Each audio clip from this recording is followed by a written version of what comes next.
Welcome to Extraterrestrial Reality. Well, the new scientific paper has been released to the public. It has yet to be peer-reviewed, but the scientists responsible for this paper are claiming that they believe that plasmas are responsible for some UFOs. Not all UFOs, but some UFOs, particularly the Foo Fighters that were seen by pilots during World War II, as well as some objects seen in space by astronauts. Now, I'm going to talk about this and give you my opinion, but there was an article here about this new paper in the Telegraph, and the headline reads, We know what Foo Fighters that buzzed Second World War pilots really wore, say scientists. And according to the article, it says here, new paper suggests the phenomena are in fact plasmas or ionized gases which are drawn to the electrical charge of aircraft, spacecraft, and satellites. Experts from the universities of California, Arizona, and the Harvard-Smithsonian argue that the strange properties of plasmas make them appear to behave like living organisms, even though they are not alive. Plasmas can grow in size and replicate, make contact with each other, and may feed off the electromagnetic radiation of satellites and spacecraft, they argue. Huge glowing masses of up to a mile wide, which behave similarly to swarms of living organisms, have been filmed by 10 NASA space shuttle missions, while astronauts have reported strange phenomena since the 1960s. Astronauts Ed White and James McDivitt spotted a huge, quote, metallic object, end quote, approaching the Gemini 4 orbiter in June 1965, while James Lovell reported a bogey at 10 o'clock high on a mission 6 months later. Buzz Aldrin, another astronaut, also said he and his crewmates had seen a strange L-shaped object which was very big and coming closer during the Apollo 11 moon landing, although later said it was a booster panel. The scientific team, and according to this article, believe that plasmas in the thermosphere, 66 to 372 miles high, may descend into the lower atmosphere and account for reports by pilots. Co-author Dr. Rudolf Schild of the Center for Astrophysics, Harvard-Smithsonian, said this: These plasmas are electromagnetic entities that have a variety of shapes and sizes. They have repeatedly approached spacecraft, and the space shuttles are attracted to electromagnetic activity, including thunderstorms. They have been filmed from space, descending into the lower atmosphere, and appear to be attracted to airplanes, fighter jets, nuclear power plants, and, quote, hotspots, end quote, of radiation, such as Hiroshima, which was destroyed by the atomic bomb. Based on video, photographic, and computerized analysis, including reports by military officers and astronauts, we believe these plasmas account for at least some of the numerous reports of UFOs and unidentified aerial phenomenon over the last several thousand years, including the Foo Fighters observed by German, Japanese, and Allied pilots during WWII. Foo Fighters were first reported by Royal Air Force personnel in March 1942, and several U.S. pilots saw glowing lights over Germany throughout the war. I just want to point out, too, that the late investigator Leonard Stringfield, in 1945, when Japan was surrendering, in August of 1945, he was flying over over Iwo Jima, and they saw him and other pilots in the plane that he was in saw 3 objects, and that was basically spurred his interest in the subject at the time. By 1950, he was really interested in it. Of course, Leonard Stringfield is responsible for crash retrieval, the UFO crash retrievals book that I talk about a lot on here. Now, I think this is interesting. I mean, it doesn't prove anything. Maybe some plasmas are responsible for UFOs, just like these scientists say, and maybe they are responsible for Foo Fighters, which I thought, I always thought that they could have been. I mean, I don't know what they are. I mean, they could have been probes sent out by extraterrestrials. I don't know. I have no idea. Again, this is just an idea. These scientists make it clear, actually, in their report, though, that this does not account for all UAP at all whatsoever. They make that clear. Anyway, I'm going to continue with this article. It says, the sightings were largely dismissed as German weapons or flight fatigue, although some speculated at the time they may be a new kind of weather phenomenon, such as St. Elmo's fire, a plasma effect that makes aircraft wings glow. Plasma represents the fourth state of material distinct from solid, liquid, and gas, but its properties are still being uncovered. It is responsible for lightning and phenomena such as the northern lights when plasma from the sun interacts with the Earth's magnetic field. Plasma-like entities have been filmed congregating in their hundreds, particularly around satellite tethers, which generate electromagnetic activity. They have numerous shapes, travel in different directions, with some moving quickly while others hover in place. They even appear to target or follow each other and sometimes collide, leaving what resembles a plasma dust trail in their wake. Co-author Dr. Christopher Impey of the Department of Astronomy at the University of Arizona said, "This does not mean these plasmas are alive or engaging in intelligent, purposeful behavior. Rather, as documented experimentally, these upper atmospheric electromagnetic plasmas may be engaging in energy cannibalism and behaviors referred to as collisionality, in which they turn, follow, collide, intersect, and possibly exchange energy." And it continues here, it says plasmas may represent an alternative form of life. Some of the authors believe that the plasmas may even represent an alternate form of life that is not carbon-based, although others are skeptical. The team has called for more research studying the plasmas, including sending up satellites which generate electromagnetic pulses equipped with infrared and X-ray cameras to capture the phenomena. Commenting on the research, Daniel Mitchard, a lecturer at Cardiff University School of Engineering, said, "It's not surprising that previously unknown charge-based phenomena exist at this altitude and that they exhibit behavior that we don't yet fully understand. It's also likely that they will be attracted to or repelled from satellites and the space shuttle, which can build up static charges of their own. Even at ground level, glowing balls from thunderstorms that behave strangely or occasionally reported, often called ball lightning, and no one knows what these are either.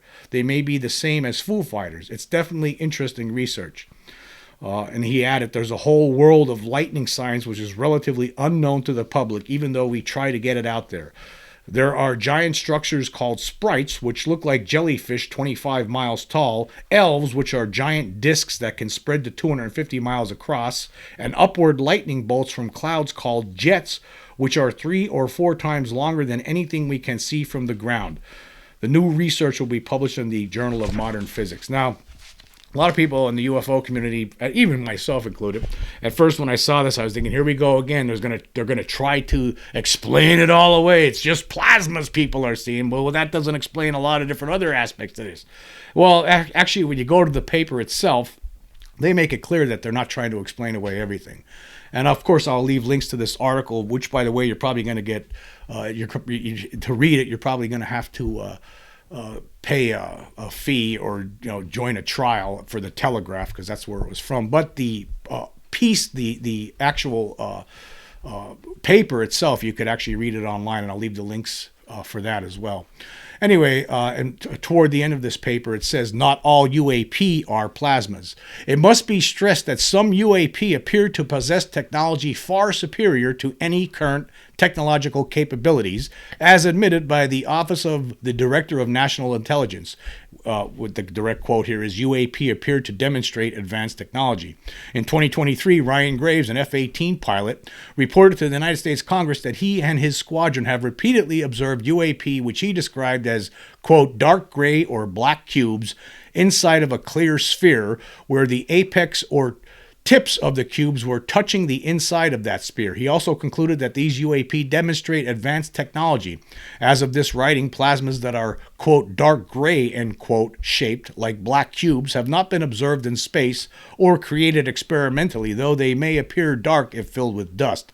Former Navy Commander David Fravor also observed vehicles with superior technology. While commanding a squadron of F-18F fighters, Commander Fravor reported that advanced radar detected multiple vehicles. He and 3 others spotted a white tic-tac looking object above the whitewater area. There were 4 of us in the airplanes watching this thing for roughly 5 minutes, he reported. The encounter was filmed. Based on detailed analysis, Commander Fravor, a graduate of the Top Gun Naval Flight School, reported that the technologies that we faced is far superior to anything we had. So, of course, as I'm pointing out here, these scientists aren't trying to say that these things potentially plasmas don't account for all UAP reports. Of course they don't.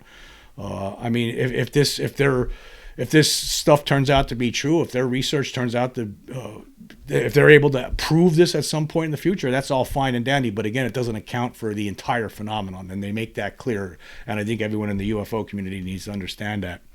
And then they summarize it with this. It says, the plasmas observed in the thermosphere engage in behavior similar to simple multicellular organisms, a phenomenon also observed among plasmas generated experimentally. Plasmas are electromagnetic entities that have cellular characteristics and display distinct behavioral patterns which are affected by their electrical properties, and this causes them to interact and behave individually or collectively. Because plasmas in the thermosphere are attracted to electromagnetic activity and descend into thunderstorms and the lower atmosphere, they likely account for at least some of the numerous reports of UFO/UAP over the last several thousand years, including the Foo Fighters observed by German, Japanese, and Allied pilots during World War II, and at least some of the UAP recently reported by jet pilots.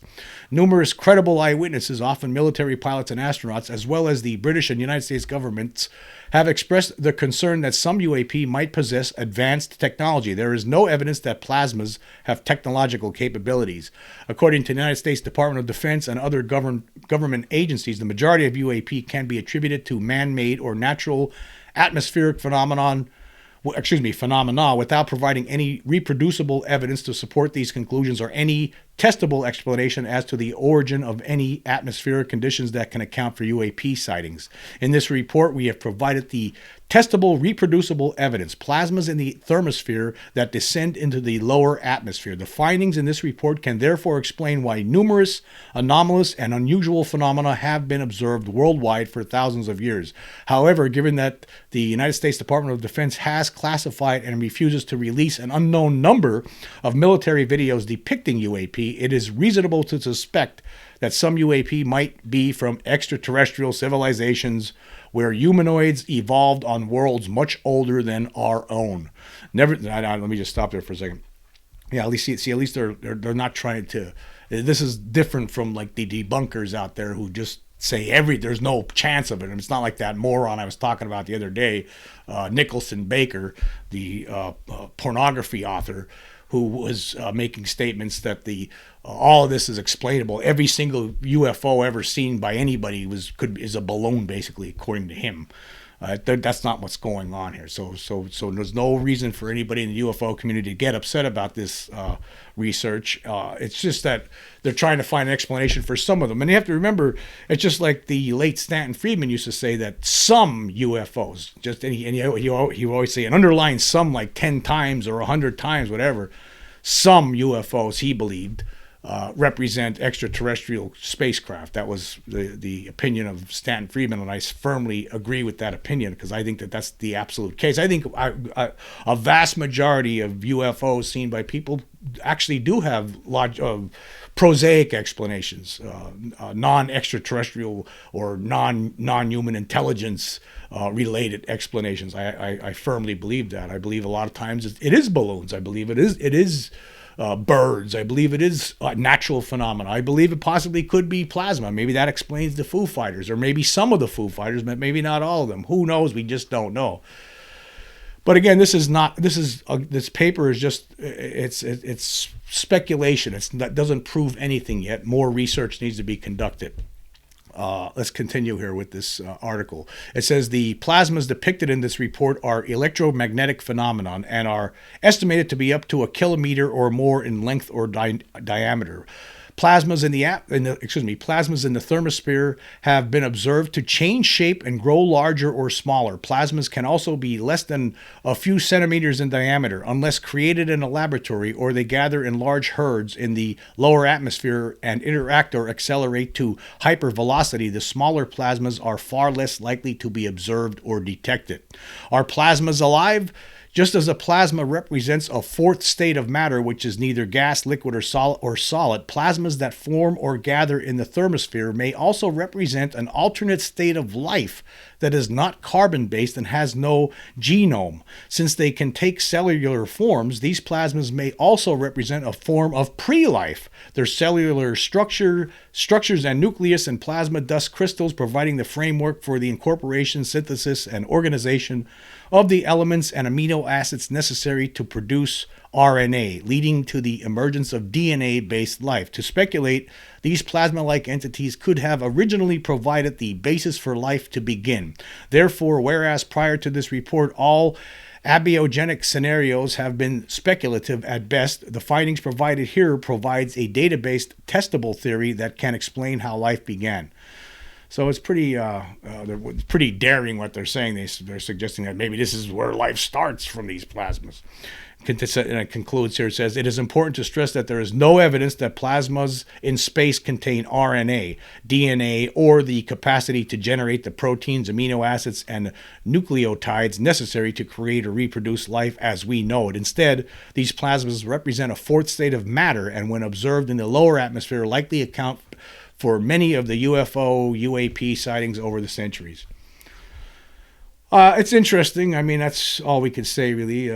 That's about the bottom line of it. Maybe some of these things that people have seen over the years this is the explanation for it. But it's by no means the explanation for all of it. There's no question that there's more to this, way more to this phenomena than just some natural occurring phenomena. Plasmas. I just can't see it. I mean, I've seen one of the beings and I've seen one of the craft, and there's no way that the craft that I saw was some plasma event. There's just no way. That's not what they're saying though. But the paper is interesting. There's a lot of pictures here to go along with it. It's very detailed. And I think you would find it interesting. I read through the entire thing, but I didn't want to go through the whole thing here because it's very long. It's a lengthy piece, a lengthy paper. So check it out if you have a chance. But by no means be concerned over this. I don't think it really.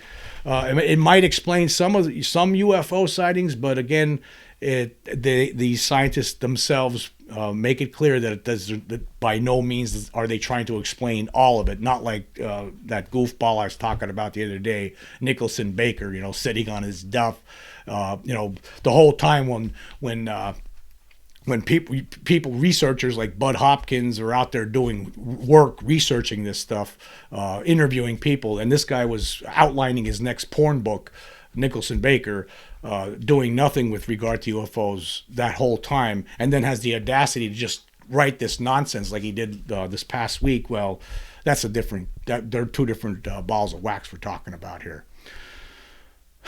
Anyway, moving on. I just want to point out that it looks like the debunkers they're not going to let go of this. They're really trying to make it look silly again. They're trying to put the toothpaste. They're trying to help the government put the toothpaste back in the tube. There was an article just published today in the New York Post that's a total absolute rag from New York, and surprisingly, it wasn't written by the debunker Stephen Greenstreet. I talk about him a lot. Total goofball. You can see here in the picture that I'm showing. You can see here he's in an elevated state of abject lunacy. No, it's not written by him. Instead, this one's written by someone named Chadwick Moore. And Chadwick's going to tell us why the world is in the midst of UFO hysteria. This should be good, folks. It should be really good. It says here, remember the alien invasion of Miami on New Year's Day? A video clip posted online purported to show a 10-foot-tall extraterrestrial lurking outside a shopping mall as a massive police action was taking place. The footage turned out to be a grainy aerial shot of three officers walking side by side and not a sentient celestial being.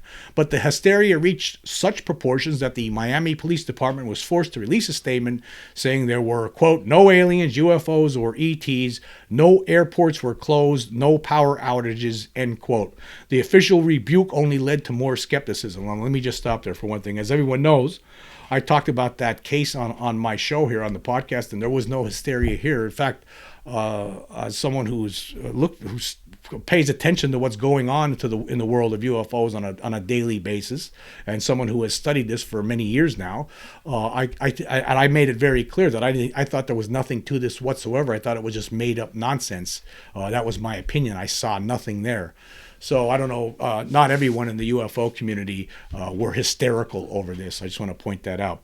Anyway, continuing, it says, similarly, last September, news circled the globe when a UFO enthusiast presented to the Mexican Congress 2 tiny, mummified, 1,000-year-old corpses of non-human beings, or so he claimed. What he's talking about here, of course, is Jaime Maussan.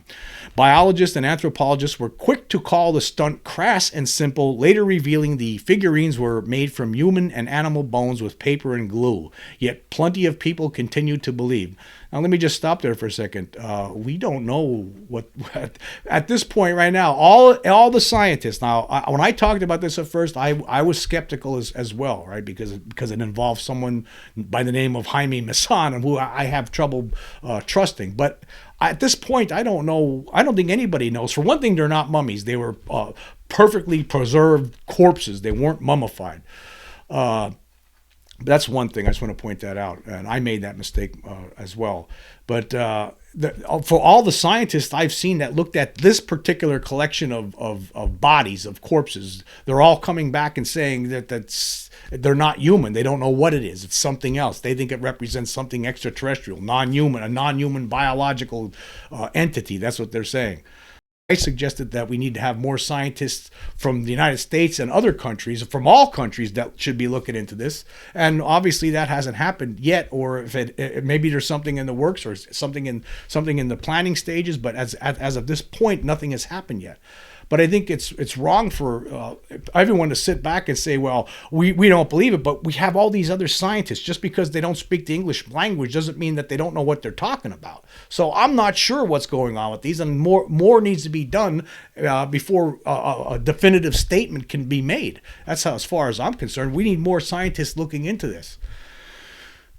But these people, obviously, whoever wrote this, I'm sure this is, I don't know if this guy Chadwick is somebody who's working with Stephen Greenstreet, or maybe Greenstreet suggested that he do this story.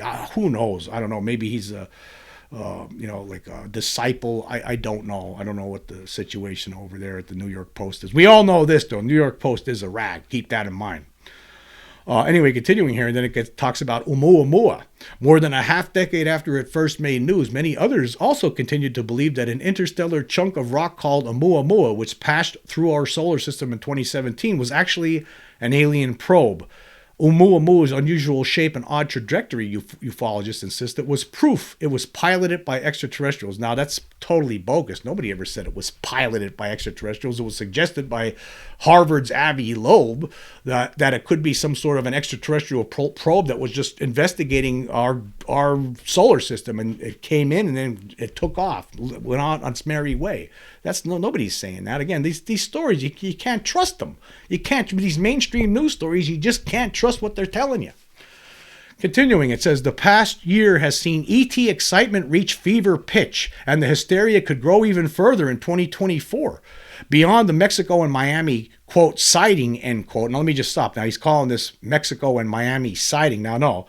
Miami was a sighting, but it really was nothing there. I don't think that anything was there extraterrestrial whatsoever. And Mexico, that's what he talked about, sighting. It was a presentation by scientists there. That's what that was. So what are they talking about?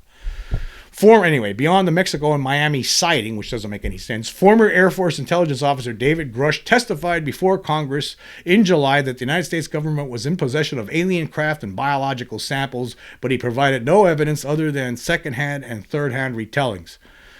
But there's other people that testified behind the scenes, or Congress wouldn't be doing the things that they're doing, right? These people, these debunkers, they just don't seem to understand that part for some reason. I don't know, or maybe they're just pretending it's not really happening. No, instead, what they want to tell you is that they believe that everybody in Congress has been they've gone insane. That's Greenstreet's hypothesis. Anyway, continuing, it says politicians have done little to counter the alien hype. In fact, they're egging it on. In 2022, the United States House Intelligence Committee held its first hearing in more than 50 years on UFOs, and since then, nearly 800 new cases have been reported by military personnel. Magnitudes more may be on the way. Just last month, a bipartisan bill was introduced to create a government website for commercial and civilian UFO reporting. So all of this, in the mind of this writer who's a disciple of Greenstreet, apparently. Greenstreet is helping him guide his hand, apparently, with this one. They all think that it's all craziness. Everyone's going insane over UFOs. There's a hysteria. We're all crazy. That's according to these people, according to Chadwick. But actually, the hysteria is really more from the debunker community. I mean, they're really up in arms these days. They're really going nuts. They can't believe everyone's talking about it. They're ones getting hysterical. We're actually happy. People in the UFO community, we're moving towards some sort of an end game. We hope. That's what we think anyway. That's what I'm hoping for. We're glad that the people in Congress are finally taking note of all of these things. But no, these people don't go there. Anyway, continuing, it says, all the fracas around flying saucers by amateurs has led many actual astronomy experts to throw up their hands and walk away. Amateurs now. I guess Gary Nolan, he's an amateur. Dr. Gary Nolan from Stanford, he's an amateur, I guess. I guess Avi Loeb, he's an amateur. But you know who's not an amateur? Neil deGrasse Tyson, someone who's never studied this entire phenomenon, doesn't know what he's talking about when he opens his mouth on TV. In December, Sean Kirkpatrick, director of the Department of Defense All-Domain Anomaly Resolution Office, the agency charged by Congress to investigate UFOs after the 2022 hearing, resigned, citing, quote, sensationalist-dominated governance and an erosion of critical thinking skills around the subject. His agency was caught in a, quote, whirlwind of tall tales fabrication, he wrote in Scientific American last month. With an estimated 3.2 trillion planets just in the Milky Way, many of us wager that statistically it's impossible we're alone. If even a tiny fraction of planets in the Milky Way were home to technological civilizations, then our skies should be lit up like the Las Vegas Strip. But they aren't. We've never heard a peep. Okay. We've never heard a peep. What about all these people that have reported seeing these objects and landed craft and extraterrestrials outside of the craft walking around, people who are abducted by aliens, cattle mutilations? What explains all of that? Right? What are you talking about?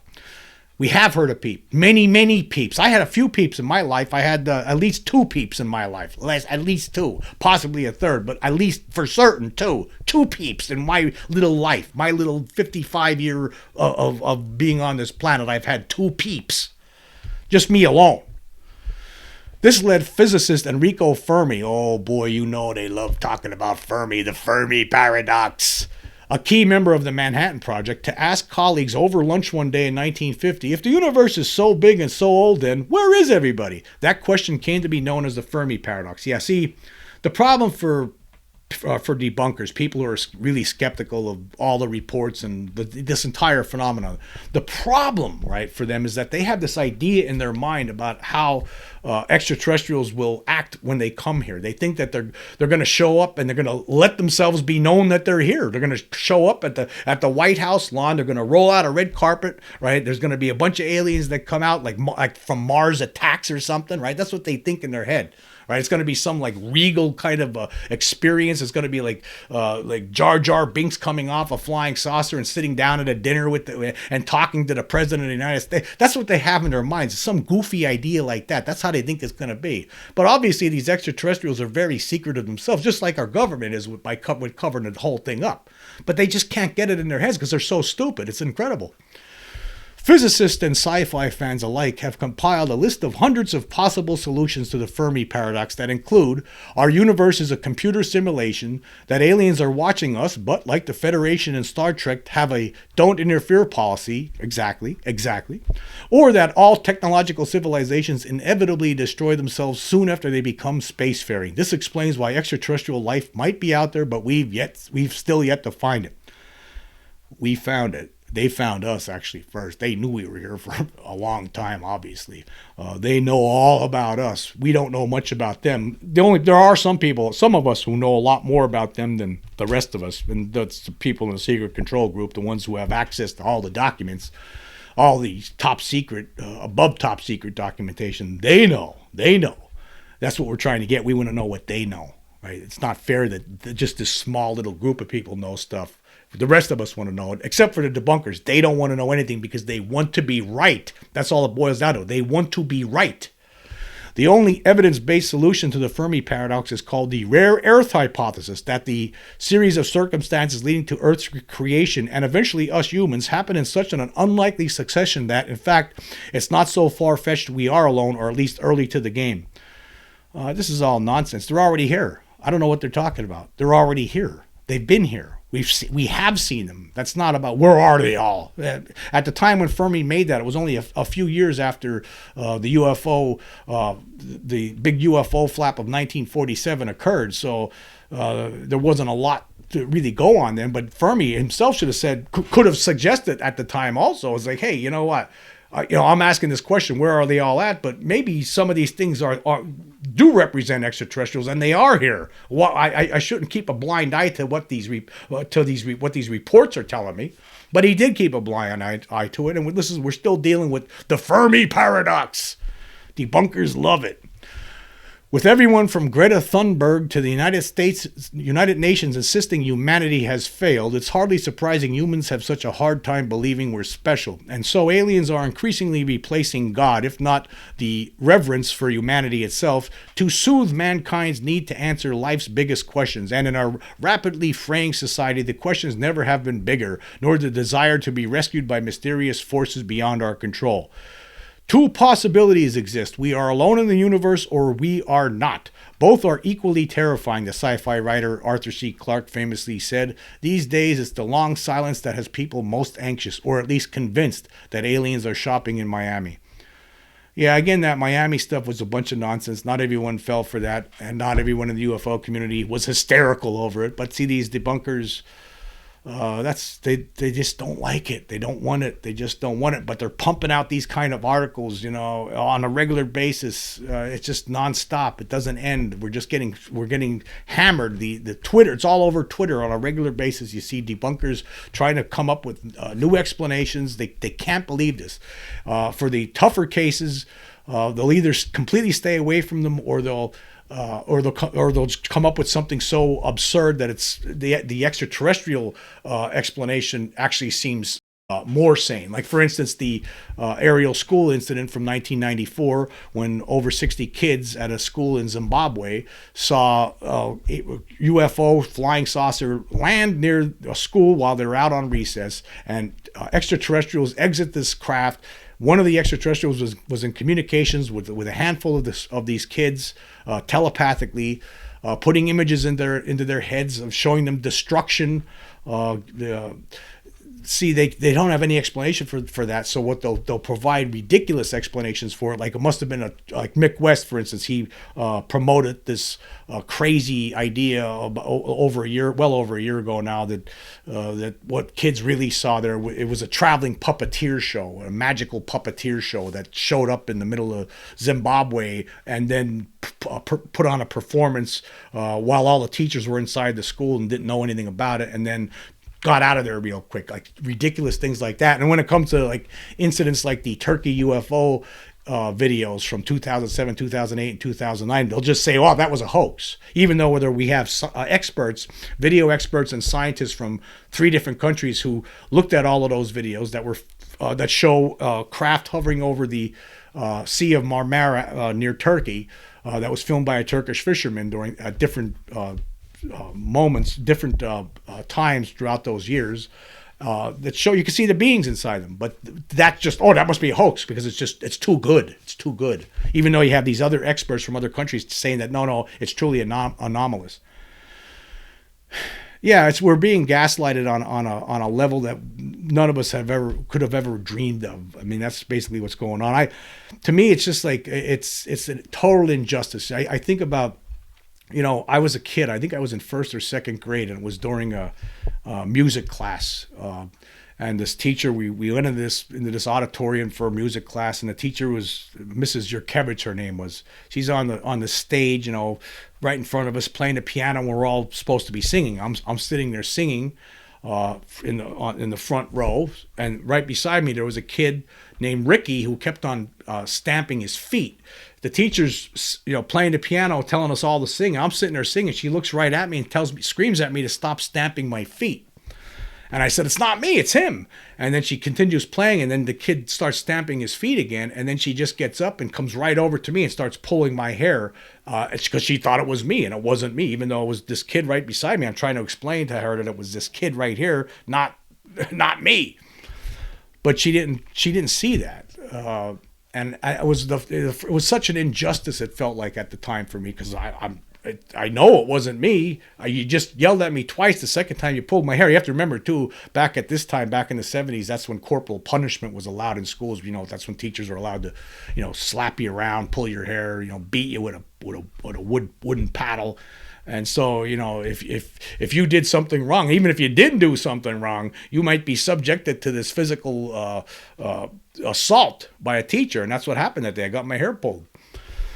And I feel the same way about this. It's like I know that I wasn't the one acting up and stamping my feet, but yet I got punished for it. Now I feel like I know that I saw an extraterrestrial being when I was a kid in the 70s, in the late 70s, and I know that I saw a craft flying around in the early 90s during a fishing trip along with another witness. I know that for a fact, but yet I feel like, as well as probably a lot of other people feel like who have had experience, you feel like you're being punished because you saw it. And that's it. You saw it and you experienced it. And you don't say nothing about it, though. Don't say anything about it because nobody's going to believe you. We don't believe it. It's not true. The government says it's not true. These debunkers tell you it's not true. It's all fantasy, or you're a hoaxer, or you're lying, or something stupid like that. That's why I want to get to I want this to come to an end, because I know there's a whole bunch of people out there that are suffering this injustice inside, and they know personally from their own personal experiences that there's something to this. They want to be vindicated. They want to feel that vindication, and the vindication that I seek is to see these dumbbells faces, these debunkers out there, when the truth finally is revealed. I'm starting to really look forward to that part more than even learning more about the extraterrestrials at this point. At first, I want to go on the internet when it's all said and done. I want to find all these debunkers for all these years who have been speaking out against this, making fun of people who had experiences, calling other people liars. I want to see how they react to this. I want to see. Some of them are going to disappear. You'll see them just disappear. They'll never be able to show their faces online again. They'll be too embarrassed. Other ones will I just can't wait to see it. I want to see how they react. I'm looking forward to it. I know a lot of people out there really are looking forward to it. It's coming. It's going to happen at some point. I want to be alive for it. That's the bottom line. I want to be alive for it. There were a lot of other people before us, right, who have come and gone, that have researched this, have studied it, have great interest in it, wanted to reach that point of disclosure, and they never got to see it in their lifetimes, and they are no longer with us. And I think that's a shame. I think that's horrible that happened. I don't want that to happen to anybody else. I want it to. That's why I feel like it's important to have disclosure now. Nobody else should be. Everyone who's been studying this, who's been interested in it, who's had experience of their own, they need that vindication. It's time for that vindication to come, and I can't wait till we reach that point in time. It's going to be awesome. I'm really looking forward to it. Anyway, I want to say thank you all for joining me. Until next time.